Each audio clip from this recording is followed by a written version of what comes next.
Let's take a look at one of the really fun things to do in Ableton Live 7, and that's MIDI recording. We're going to quickly create a MIDI arrangement here using an included Ableton Live instrument and a third-party audio unit instrument.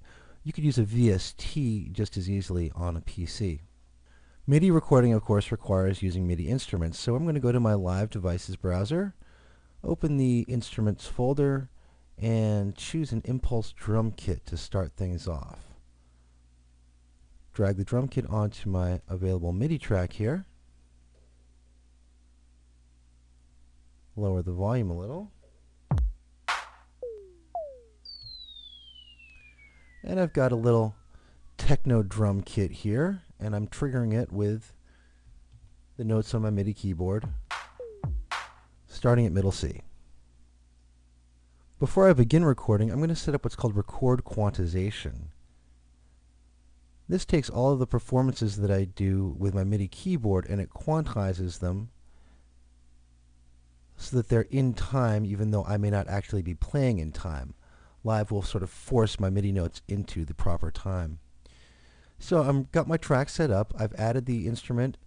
The arm session recording button is enabled automatically when I added the instrument, and I can begin recording just by clicking the record button here. Before I do that though, I think I'm going to turn on my click track and set a tempo. Let's try that out.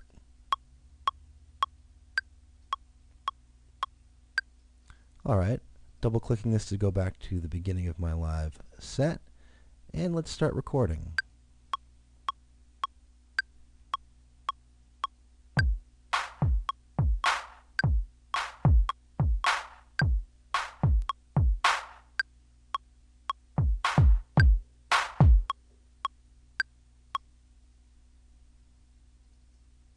Here's the live clip I recorded. The next clip we record, we're going to do it in real time so you can actually see the clip as it's being recorded.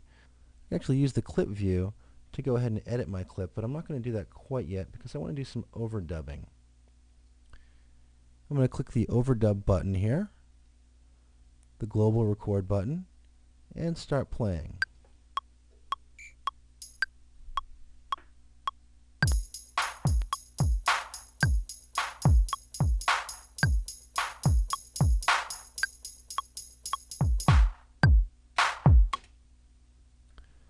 Alright, so I've just overdubbed a little extra tambourine track. Now you might want to overdub your hi-hat track or some crash cymbals or whatever on a drum track. And now I'm going to edit this recording that I've just made, and I'm just going to use these two measures and turn off the click track.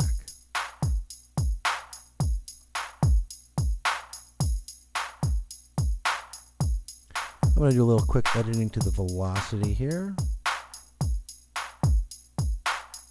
And we'll look at that more when we get into the MIDI editing movie. Okay. I'm pretty happy with that for now. Let's go ahead and add a plug-in instrument. Let's see. I'm going to use my Linplug Free Alpha 3. This is a free plugin that you can find at linplug.com right there. And it's a free synthesizer. It's a free version of their more expensive alpha synthesizers. And this is available in audio units for Mac and VST for Windows computers. And I'm going to go ahead and choose a preset that I think will work. I'm going to start playback, and I'm going to start recording. And you can actually see this recording as it's happening in real time.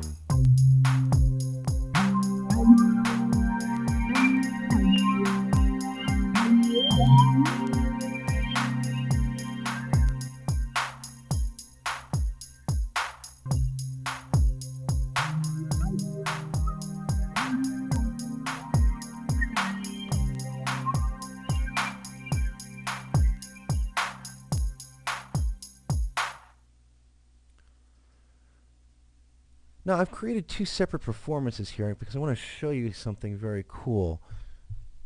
I'm going to actually duplicate this clip by holding down the Option key or the Alt key on a PC, creating a duplicate, and now I have two different clips with exactly the same performance, but I can edit them differently. So in this case, I'll choose my first performance.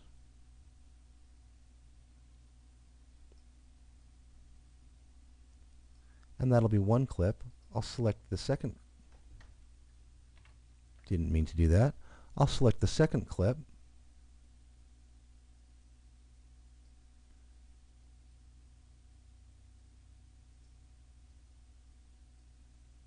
And save this as a different performance. Let's hear the two of them.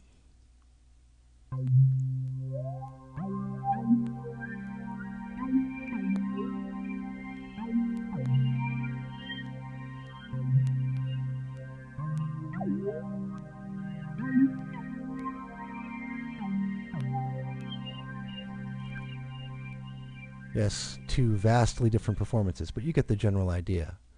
I'm going to go ahead and add the free alpha to another track and use it to create a bass line. And I want to show you something else here about MIDI recording that's very cool. And this is MIDI recording with effects.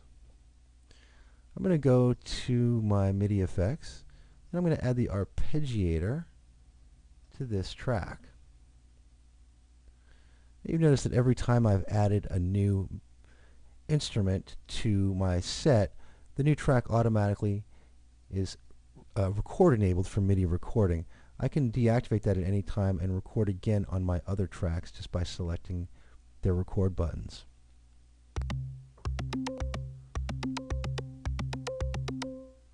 So I want to use that arpeggiator for creating my bass track. I'll start this up again.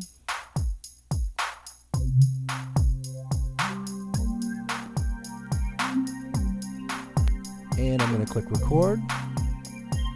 Double click so I can view this as it's happening in real time.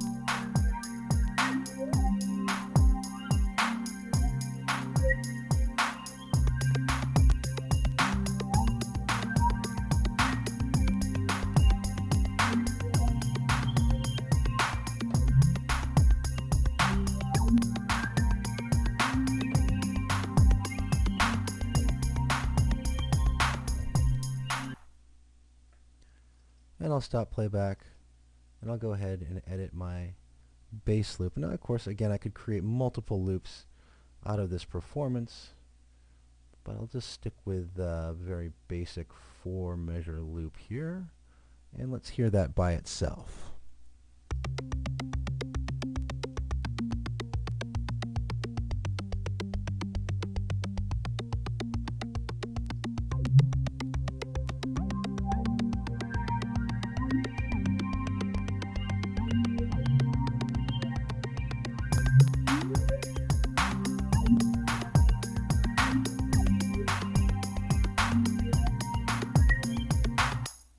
So that's a very quick look at just some of the things you can do with MIDI recording in Ableton Live 7.